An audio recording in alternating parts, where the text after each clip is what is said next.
Welcome to A Course in Miracles, Lesson 19. I am not alone in experiencing the effects of my thoughts.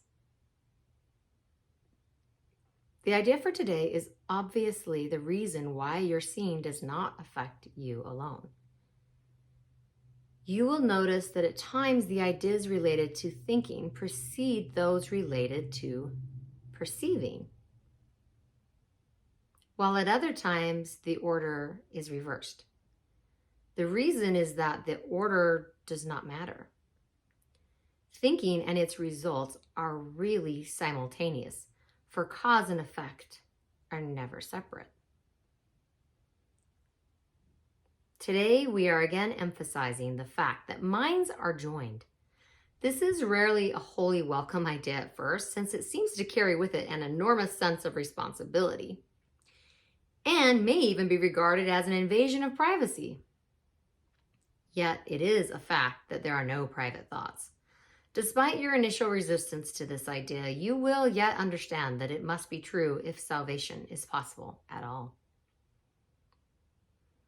And salvation must be possible because it is the will of God. The minute or so of mind searching with today's exercises is to be undertaken with the eyes closed. The idea for today is to be repeated first, and then the mind should be carefully searched for the thoughts it contains at that time. As you consider each one, name it in terms of the central person or theme it contains, and holding it in your mind as you do so, say, I am not alone in experiencing the effects of this thought about fill in the blank. The requirement of as much indiscriminateness as possible in selecting subjects for the practice periods should be quite familiar to you by now, and will no longer be repeated each day, although it will occasionally be included as a reminder. Do not forget, however, that random selection of subjects for all practice periods remains essential throughout. Lack of order in this connection will ultimately make the recognition of lack of order in miracles meaningful to you.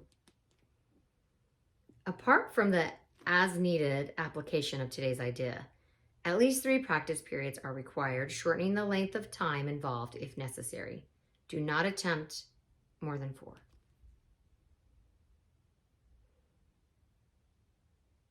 So one reason why the Course asks us to not discriminate in what we choose for a subject for today's thought is to make sure we're not unconsciously excluding things that we've attached special meaning to. Because that's where ego will give you an excuse to not apply the idea, and chances are that's where you most need to apply the idea. I am not alone in experiencing the effects of my thoughts. That can feel like a heavy thought because now suddenly we're responsible for the world we're co-creating because of the thoughts we're choosing to have and focus on and dwell on and harbor. We might think having this thought in our head of, I hate that type of person, or I don't like people with that skin color, or I don't like people of that religion. We might think that's a harmless thought, but its effects are not.